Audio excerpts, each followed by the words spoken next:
Hi, I am Dr. Ruby Kumari, Assistant Professor, Department of Political Science, Mahila College, Chaibasa, Kolhan University, Chaibasa, Jharkhand. Today I will discuss Mountbatten Plan 1947. यह Kolhan university के UG semester 5 के syllabus में है। DSc 1A के honours तथा GE1 DSc पास course में है। Mountbatten plan viceroy Mountbatten के समय लाया गया। इसके लाने के कई कारण थे।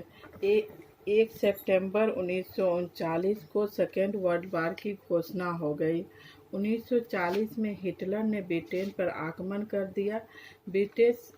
इस घटना के पश्चात ब्रिटिश सरकार ने बिना भारतीय से पूछे भारत को भी युद्ध में झोंक दिया, साथ ही आपातकाल की घोषणा कर दी। कांग्रेस कार्य समिति ने युद्ध के उद्देश्यों की घोषणा करने की मांग की तथा यह भी मांग रखी कि युद्ध के बाद भारत को स्वतंत्र कर दिया जाएगा। सरकार के इस मांग की उपेक्षा की गई तथा औपनिवेशिक स्वराज का रटा रटाया डायलॉग बोल दिया। कांग्रेस ने काफी विरोध किया और कारकानी के आदेश पर प्रांतीय कांग्रेस मंत्रिमंडल ने 7 नवंबर 1939 को इस्तीफा दे दिया। तत्पश्चात तत्कालिक वायसराय ने 8 अगस्त 1940 को एक घोषणा किया जिसे अगस्त प्रस्ताव कहा जाता है। इसमें कहा गया कि युद्ध के बाद भारतीयों की एक प्रतिनिधि सभा नए संविधान का निर्माण करेगी। साथ ही यह भी कहा गया कि कोई भी ऐसा कार्य नहीं किया जाएगा सरकार के द्वारा जिससे कोई अल्पसंख्यक वर्ग असहमत हो। इसे कांग्रेस ने ठुकरा दिया। इसी समय जापान धुरी राष्ट्र में शामिल हो गया तथा जापान पूर्वी एशिया की ओर बढ़ने लगा और वह रंगून तक बढ़ गया। मित्र राष्ट्रों का ब्रिटेन पर जोर दबाव पड़ने लगा कि वो भारतीयों को इस युद्ध में शामिल करे। तत्पश्चात एक कमीशन की गठन किया गया जिसे क्रिप्स मिशन कहा जाता है और यह 23 मार्च 1942 को भारत आया।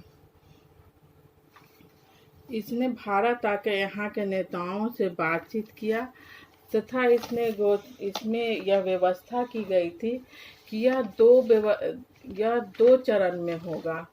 प्रथम तत्कालिक व्यवस्था इसमें यह की गई कि भारत की रक्षा की जिम्मेदारी ब्रिटिश सरकार की मानी गई।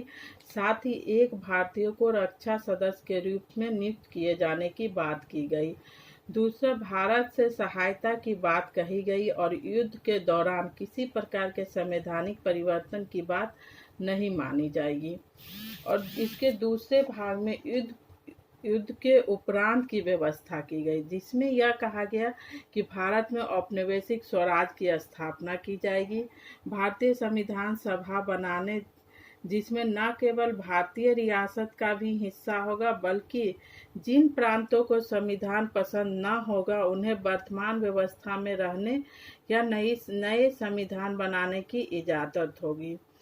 अल्पसंख्यकों की सुरक्षा की बात कही गई। नेक्स्ट, संविधान सभा का चुनाव प्रांतीय विधानसभा के निम्न सदन अनुपातीय प्रतिनिधित्व के अनुसार किया जाएगा तथा इसमें और कई प्रावधान किए गए, परंतु गांधी जी तथा अन्य नेताओं ने इसे अस्वीकृत कर दिया। लेकिन ब्रिटेन की और भारत की स्थिति को देखते हुए द्वितीय विश्व युद्ध में भारत शामिल हो गया। युद्ध के उपरांत भी कोई ठोस कदम नहीं उठाए जाने के कारण भारतीयों के द्वारा 1942 की क्रांति हुई जिसे अंग्रेजों के द्वारा दबा दिया गया और बहुत हद तक इसे सफल भी माना गया। इसके पश्चात कई घटनाएं हुई। 1945 में बेवल योजना लाया गया, फिर 1945 में ही शिमला सम्मेलन हुआ।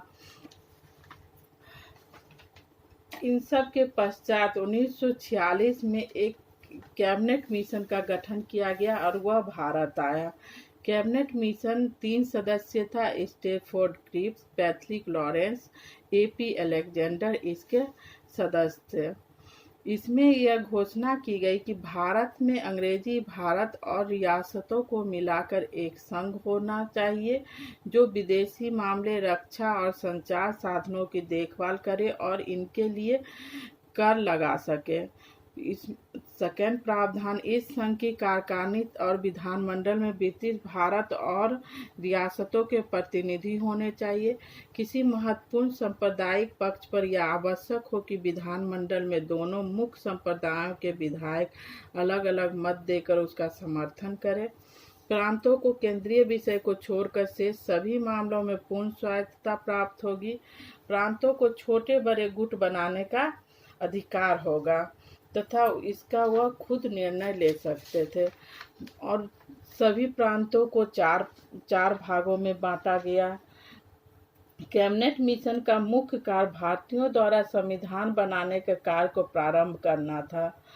रियासत के संबंध में संविधान के अस्तित्व में आते ही अंग्रेजी सर्वोच्च सत्ता समाप्त हो जाएगी।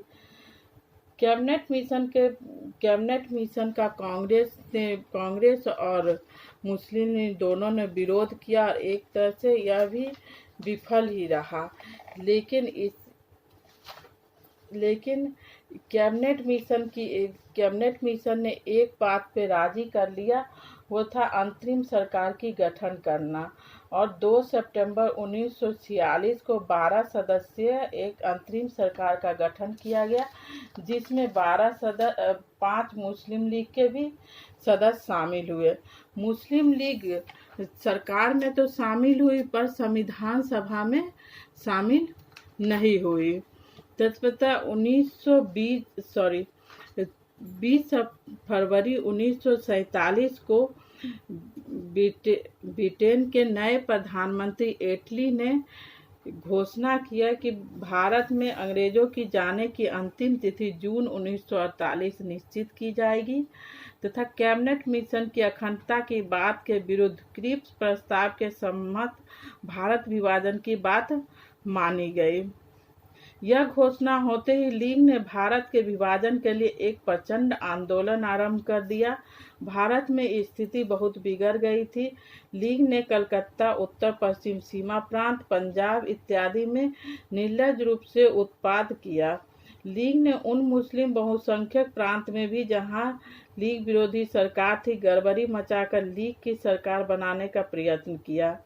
पंजाब में वे सफल हुए तथा असम और उत्तर पश्चिम सीमा प्रांत में वह विफल हो गए। इस घृणा और आतंक के वातावरण में अब यह स्पष्ट था कि भारतीय एकता बनाए रखना असंभव था।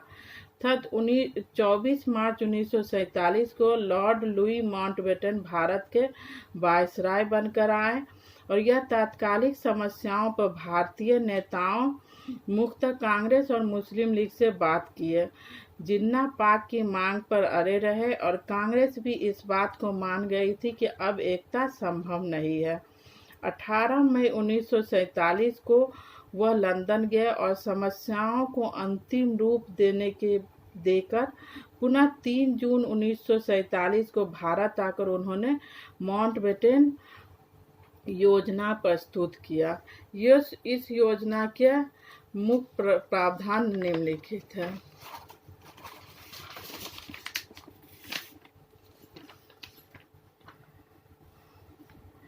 वर्तमान संविधान सभा बनाए रखा जाएगा, नई संविधान सभा का गठन किया जाए या पृथक संविधान सभा बनाया जाए।